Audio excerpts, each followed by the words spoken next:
दोस्तों उम्मीद है सब ठीक ठाक सब खैरियत से हूंदा दोस्त जेके वीडियो ॾिसंदा।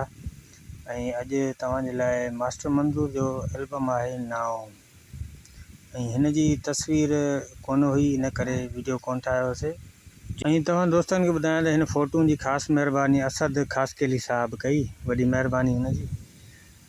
तव्हां दोस्तनि खे ॿुधायूं त हीउ एल्बम एॾो ख़ासि एल्बम कोन आहे हिन एल्बम में जेके गीत आहिनि उहे मशहूरु गीत भी कोन आहिनि।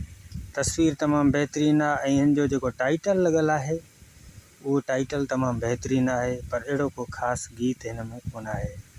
हिन जो टाइटल जेको आहे लिखियो आहे त नसीब वारो, ज़बरदस्त। तव्हां दोस्तनि खे ॿुधायूं त हीउ रिलीज़ इंफॉर्मेशन वीडियो आहे हिन वीडियो में असां कोई गीत शामिल नथा कयूं। हिन वीडियो में तव्हांखे ॿुधाईंदासीं त हीउ एल्बम कहिड़े साल में आहे हिन में कहिड़ा कहिड़ा गीत आहिनि कहिड़ा सुठा गीत आहिनि। तो ॾिसूं कुछ दोस्तनि जा कमेंट्स भी आहिनि उहे शामिल कयूं। त पहिरियों कमेंट्स आहे सिराज अमन लाशारी बालिका मुंहिंजे पसंदि जो एल्बम आहे। हेठां असद अली कमेंट्स कयो आहे, उन दिलूं मोकिलियूं आहिनि, वॾी महिरबानी।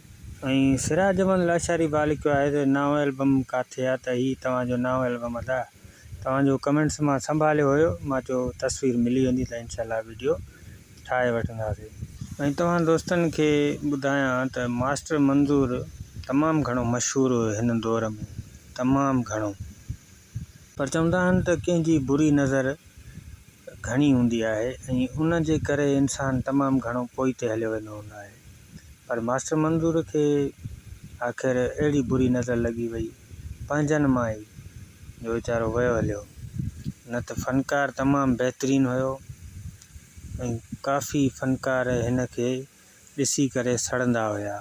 कंहिं बि फ़नकार जो नालो खणणु मुनासिबु कोन आहे, न त इलाही फ़नकार आहिनि जिन्हनि जा मां नाला खणां।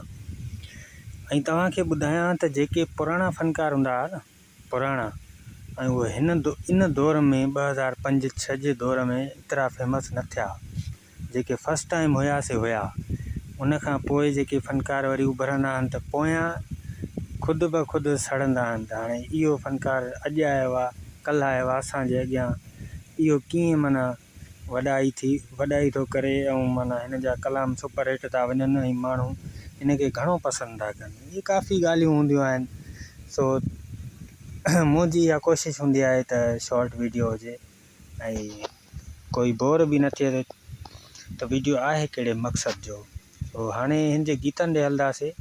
त पहिरियों गीत हिन जो जेको लिखियो आहे त वहीद हकड़े साहब लिखियो आहे गीत जा बोल लिखियईं रखी सिर तिरीअ ते यार। उन खां पोइ आहे अयाज़ कोड़ाई जो कलाम आहे। गीत जा बोल आहिनि असां सादा माण्हू ॿहराड़ीअ जा।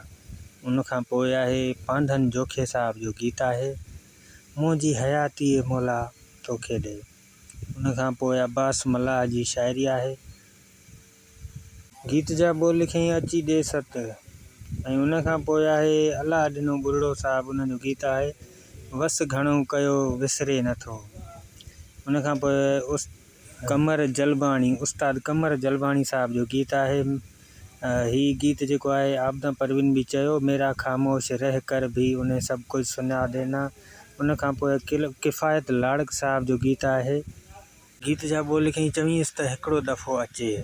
उन खां पोइ ज़मीर दाए साहब जो गीत आहे रब न करे विछोड़ा शल सां ॾे। उन खां पोइ आहे शेख साहब आहे हिकिड़ो, उन जी शाइरी आहे तुंहिंजी सूरत अल्लाह अल्लाह।